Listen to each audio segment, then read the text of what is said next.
1962 की जो वार हुई थी, इंडिया चाइना वार, वो इंडिया ने हार गया था और चाइना उसमें जीत गया था। लेकिन ये जो वार हुई थी, ये कैसे वार हुई थी, सबके बारे में आपको पता ही है। लेकिन क्यों ये वार हुई थी, इसके बारे में बहुत कम लोगों को पता होता है।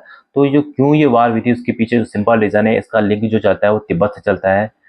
सबसे पहले 1947 में इंडिया आज़ाद होता है। 1948 के आसपास चाइना कम्युनिस्ट पार्टी वहाँ पे आती है सरकार में, और कम्युनिस्ट पार्टी वहाँ की पूरी चाइना को कंट्रोल करती है।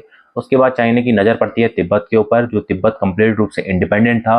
और 1950 या 1951 के आसपास से चाइना तिब्बत के ऊपर उसको हड़पना धीरे धीरे प्रोसेस स्टार्ट कर देता है, अपनी मिलिट्री वहाँ भेजना शुरू कर देता है, अपने लोगों को वहाँ भेजना शुरू कर देता है।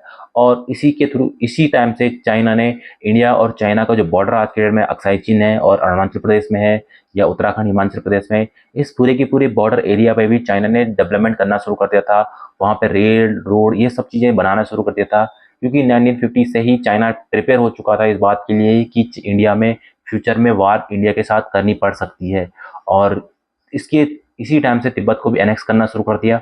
और उसके बाद उसने क्या किया, इंडिया के साथ 19 एनेक्स कर दिया। तो इंडिया ने मान लिया कि तिब्बत जो है चाइना का पार्ट है। और उस टाइम पे जो हमारे प्रधानमंत्री थे वो जवाहरलाल नेहरू जी थे। तो जब इंडिया ने मान लिया कि तिब्बत का पार्ट है, उसके बाद इंडिया ने चाइना के साथ पंचशील एग्रीमेंट भी कर दिया, जिसमें इंडिया ने 5 पॉइंट रखे थे कि हम एक दूसरे के टेरिटरी में इंटरफेयर नहीं करेंगे, एक दूसरे की सोवरेनिटी की रिस्पेक्ट करेंगे, म्यूचुअल तरीके से डिसीजन लेंगे बॉर्डर पे कोई मतलब इस तरह से आर्मी वगैरह नहीं करेंगे, जो भी होगा। इस तरह से इन्होंने 5-6 पॉइंट रखे थे, और दोनों के दोनों इस पंचशील एग्रीमेंट में शामिल एग्री हो गए थे। तो एग्रीमेंट भी हो गया, तिब्बत को हमने चाइना का पार्ट मान लिया। उसके बाद इंडिया वालों ने क्या किया, 1959 में जब चाइना वहाँ पे बहुत ज़्यादा तिब्बत में एक्सप्लोरेशन करना शुरू कर दिया, वहाँ के बुद्धिस्ट लोग थे जो वहाँ के, तो वहाँ के जो धर्मगुरु थे दलाई लामा, जब वो वहाँ से भाग के इंडिया आए थे 1959 में, तो इंडिया ने यही गलती कर दी और इंडिया ने उनको शरण दे दी। भाई आपने एक तरफ तो चाइना के साथ आपने पंचशील एग्रीमेंट कर रखा है, दूसरा ये भी मान लिया कि तिब्बत जो है आपका पार्ट है। अब तिब्बत से कोई विद्रोही भाग के इंडिया आ रहा है, तो चाइना के लिए तो विद्रोही था दलाई लामा। तो दलाई लामा जब इंडिया भाग के आ रहा है, तो आपने चाइना के दुश्मन को आपने शरण दे दी इंडिया में। तो चाइना को इस बात का फियर हो गया कि कहीं जो है तिब्बत पे इंडिया की नज़र भी हो सकती है, और इंडिया को अमेरिका की तरफ से सपोर्ट मिल सकता है। तो ये प्रॉब्लम बहुत लंबे टाइम के लिए चाइना के लिए प्रॉब्लम क्रिएट हो सकती है। तो चाइना ने सिंपल डिसीजन लिया कि इंडिया को इसका सबक सिखाना होगा। जो चाइना ने दलाई लामा को शरण दी है इंडिया में, आज भी धर्मशाला में दलाई लामा रहते हैं। तो धर्मशाला में जो दलाई लामा को इंडिया ने शरण दी है, उसका इंडिया को हमेशा भुगतना पड़ेगा।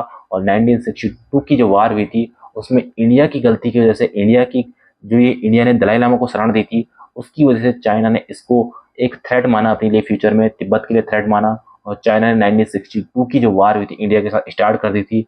और जब चाइना ने स्टार्ट करी थी, तो इंडिया को यूएसए का सपोर्ट भी मिलने वाला था, क्योंकि उस टाइम पे यूएसए जो है वियतनाम में और क्यूबन क्राइसिस चल रही थी 1962 के टाइम पे, तो वहाँ पे भी जीता। नहीं तो यूएसए एकदम से मदद पहुंचा था।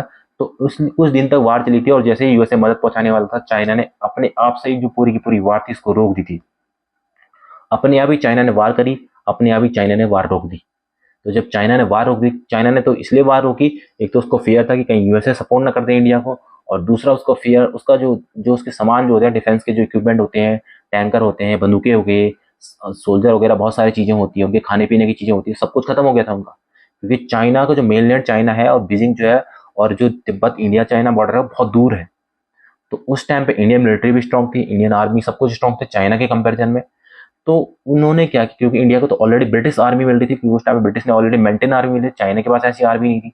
चाइना तो एकदम से बनाया आर्मी थी। तो इंडिया की आर्मी के पास तो काफी एक्सपीरियंस था, तो इंडिया उनको हरा सकती थी। अगर इंडिया चाहता कि वापस से वार करना स्टार्ट करे तो हरा सकता था।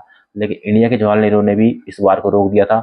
चाइना तो चाहता ही था रोक लिया था, क्योंकि उसने तो पूरी की पूरी इंडिया की डिफीट कर दिया था, और इंडिया के बहुत सारे सोल्जरों ने सेक्रीफाइस किया था, जिसके बदले हमें हार मिली थी।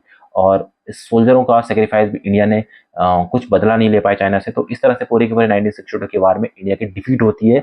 और इस डिफीट के पीछे जो क्रेडिट अगर किसी को देना चाहोगे आप, तो वो हमारे प्राइम मिनिस्टर जवाहरलाल नेहरू जी थे, क्योंकि उन्हीं की जो हिंदी चीनी भाई भाई का जो उन्होंने नारा दिया करता था कि चाइना हमारा दोस्त है, हम चाइना चाइना हमारा कुछ नुकसान नहीं करेगा, और चाइना जो है, इंडिया और चाइना दो एक सुपर पावर, मतलब एक बड़ी पावर है एटलीस्ट साउथ एशिया में। तो इस तरह की जो उन्हें गलतफहमी थी, और इसके लिए उन्हें पटेल साहब जो हमारे गृह मंत्री थे उस टाइम पे, उन्होंने काफ़ी आगाह भी किया था जवाहरलाल नेहरू को कि इस तरह से आप चाइना को सीरियसली लीजिए, चाइना एक बहुत थ्रेट हो सकता है फ्यूचर में हमारे लिए। क्योंकि इंडिया तो डेमोक्रेसी है, इंडिया में तो एक सेंसिबल तरीके से पॉलिटिक्स चल रही है, हड़ताल चल रही है। चाइना में तो कम्युनिस्ट लोग हैं, पता नहीं किस तरह से मेंटलिटी उनकी रहती है, उन्हें तो हर चीज़ लैंड हड़पना होता है।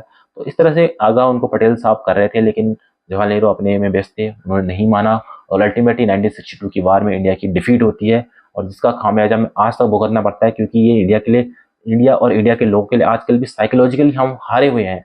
हमें लगता है कि चाइना हमें दोबारा हरा देगा, बट ऐसा नहीं होगा कि चाइना हमें दोबारा हरा देगा, क्योंकि हमारी मिलिट्री जो है उसने उसके बाद बहुत सारी वार देखें, चाइना की मिलिट्री ने कभी वार नहीं है, उनको ग्राउंड लेवल पे एक्सपीरियंस नहीं है वार कैसे लड़ा जाता है।